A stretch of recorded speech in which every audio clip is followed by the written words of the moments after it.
సభాధ్యక్షులు మిత్రుడు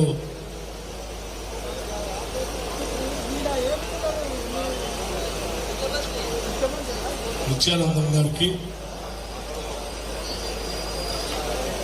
అఖిల భారత కాంగ్రెస్ కమిటీ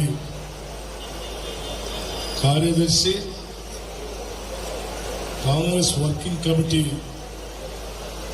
జాతీయ స్థాయిలో అత్యున్నతమైనటువంటి విధానపరమైన నిర్ణయం తీసుకునేటువంటి వర్కింగ్ కమిటీ సభ్యులు, మాజీ శాసనసభ్యులు డాక్టర్ వంశీ చంద్రరెడ్డి గారికి, ఆ తోటి శాసనసభ్యులు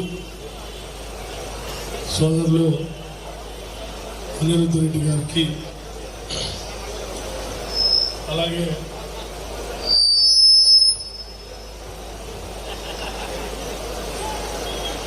అనేక సంవత్సరాలు ఉమ్మడి జిల్లాలో జిల్లా కాంగ్రెస్ కమిటీ అధ్యక్షుడిగా పనిచేసి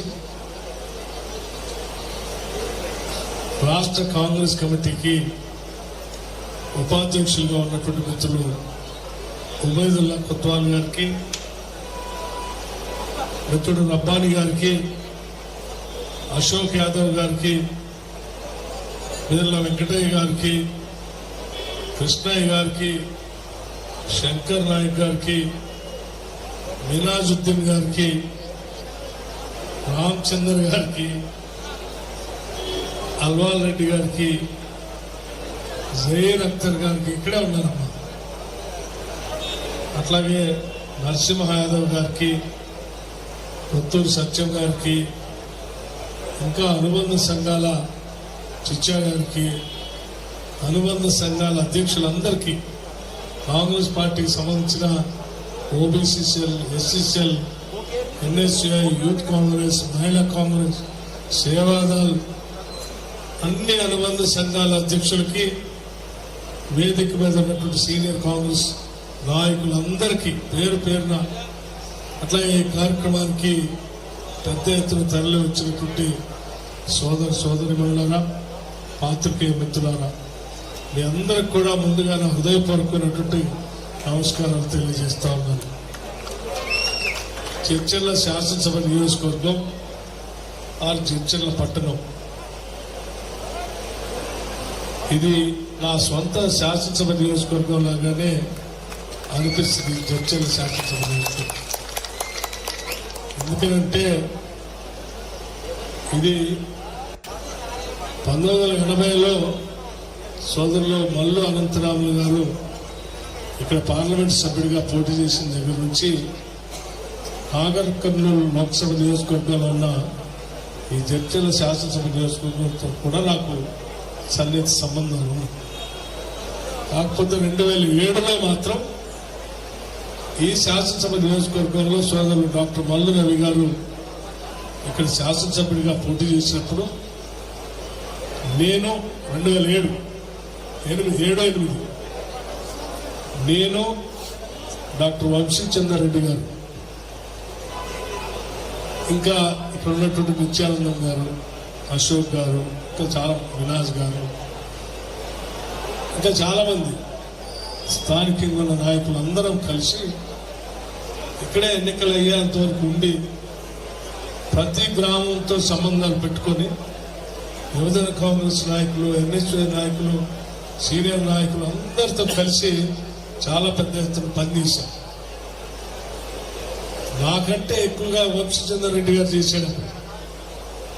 ఆయన నా పేరు చెప్తా ఉన్నాడు, కానీ యువజన కాంగ్రెస్ నాయకుడిగా ప్రతి గ్రామంలో సన్నిహిత సంబంధాలు పెట్టుకొని పెద్ద ఎత్తున ఆనాడు కాంగ్రెస్ శాసనసభ స్థానం గెలవటానికి వారందరి కృషి ఉంది.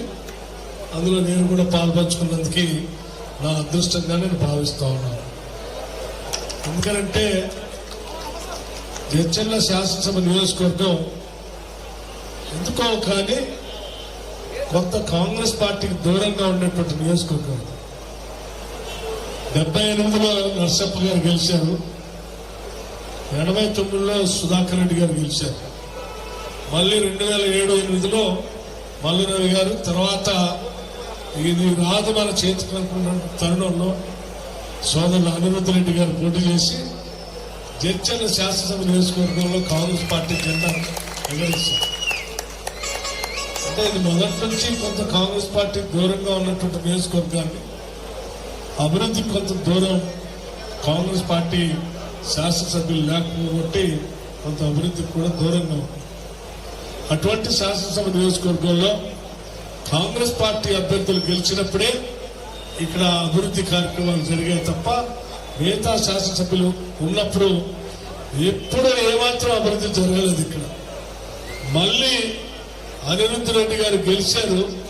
గెలిచిన మరుక్షణం నుంచే జడ్చర్ల శాసనసభ నియోజకవర్గ అభివృద్ధి కోసం ఏమేమి చేయాలన్నటువంటి ఆలోచన మా అందరితో మాట్లాడుతూ సాధ్యమైనంత వరకు ఇక్కడ నిధులు తీసుకొని రావడం కోసం వారు ప్రయత్నం చేస్తా ఉన్నారు. వారిని నేను మనస్ఫూర్తిగా అభినందిస్తూ జడ్చర్ల శాసనసభ నియోజకవర్గం ఇంకా బాగా అభివృద్ధి చెందాలని నేను హృదయపూర్వకంగా కోరుకుంటున్నాను. అట్లాగే మరొక ముఖ్య విషయం కూడా ఇప్పుడే డాక్టర్ వంశీచంద్రారెడ్డి గారు చెప్పారు. ఇదే జడ్చర్ల పట్టణం నుంచి దేశానికి దశ దిశ నిర్దేశం చేస్తూ ఈ దేశం మతోన్మాద శక్తుల చేతుల్లో పడి రాజకీయంగా ఇబ్బంది పడుతున్నటువంటి ఈ పరిస్థితుల్లో ఈ దేశాన్ని కాపాడటం కోసం కన్యాకుమారి నుంచి కాశ్మీర్ వరకు పాదయాత్ర చేస్తూ కేవలం భారత ప్రజాస్వామ్యాన్ని కాపాడటం కోసం ఈ దేశంలో ఉన్నటువంటి లౌకికవాదాన్ని కాపాడటం కోసం ఆహర్నిశలో పనిచేస్తున్నటువంటి మన ప్రియతమ నాయకుడు రాహుల్ గాంధీ గారు ఈ చర్చలకి ఇక్కడికి వచ్చినప్పుడే ఇక్కడ నుంచే ఆయన మనసులోని మాట ఈ దేశానికి జాతికి వినిపించాడు. అది మామూలు విషయం కాదు. భారతదేశ చరిత్రలో ఒక చారిత్రాత్మకమైనటువంటి విధానపర నిర్ణయాన్ని ఈ చర్చల నడిబడ్డు నుంచి వారు మాట్లాడుతూ ఒక మాట చాలా స్పష్టంగా చెప్పారు.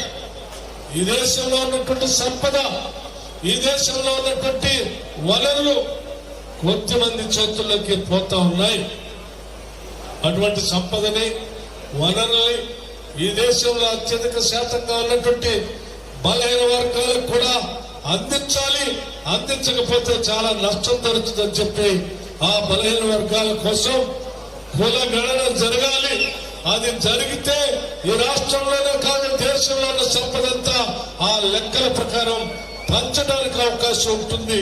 ఆ పంచే కార్యక్రమానికి దేశంలో ముందుగా కులగణన జరగాలని చెప్పి గొంతెత్తి దేశవ్యాప్తంగా మాట్లాడుతూ జడ్చర్ల పట్టణంలో ఒక మాట చెప్పారు.